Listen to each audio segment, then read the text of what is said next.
Et bonjour à tous et toutes, vous êtes sur Culture Plan, une chaîne indépendante. Vous pouvez la soutenir chaque mois via la page Tipeee. Un immense merci aux donateurs, donatrices. Les derniers datant du mois de décembre. J'ai reçu vos dons le dernier jour du mois de janvier. Il y a toujours un mois de décalage. Et pour ceux qui voudraient un jour faire un don, en fait, il y a toujours 9% de commission Tipeee. Après, il y a des déclarations à l'URSSAF, etc. Enfin voilà, vous êtes sur Culture Plan, bienvenue à tous et toutes.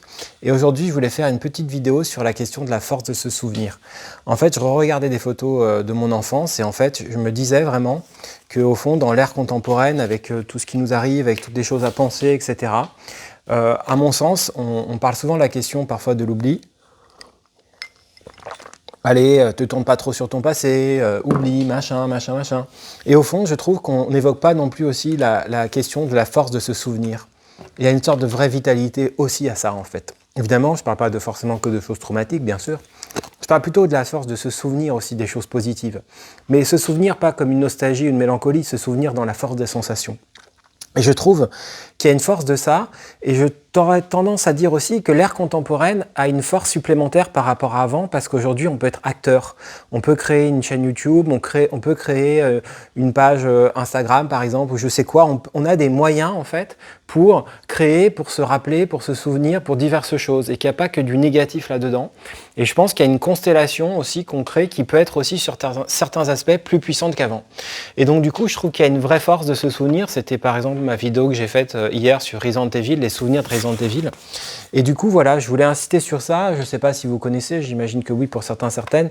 Le cinéma de Terrence Malick a vraiment une force sur ça, la capacité de se souvenir. Mais se souvenir, encore une fois, dans une force du présent, comme une sorte de force vitale.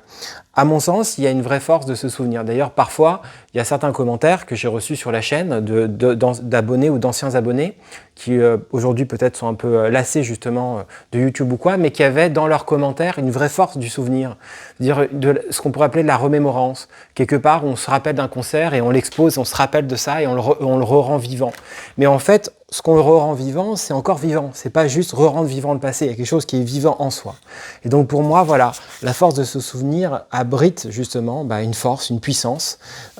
Si effectivement elle ne tend pas au passéisme, si elle ne tend pas à la nostalgie, à la mélancolie, qui sont pour le coup des forces plus sombres.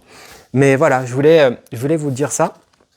Et d'ailleurs, de ce point de vue-là, je trouve que la question justement de Sengoku, en fait, tout simplement, de l'art d'Akira Kurosawa, est vraiment un très bel exemple. C'est-à-dire, quand on regarde un personnage de Dragon Ball, là en l'occurrence Sengoku, il y a tout de suite une force de se souvenir. C'est-à-dire qu'au fond, on n'est pas que on se rappelle, en fait on le revit. On le vit même.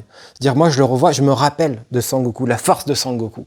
Et je trouve que du coup, c'est extrêmement intéressant de garder ça à l'esprit pour notamment parfois des personnes qui sont fragiles, qui ont peut-être des troubles ou des tendances un peu dépressives, des tendances un petit peu, voilà, des tendances un petit peu, un petit peu dépressives, un petit peu passéistes, qui ne sont pas toujours justement des forces positives.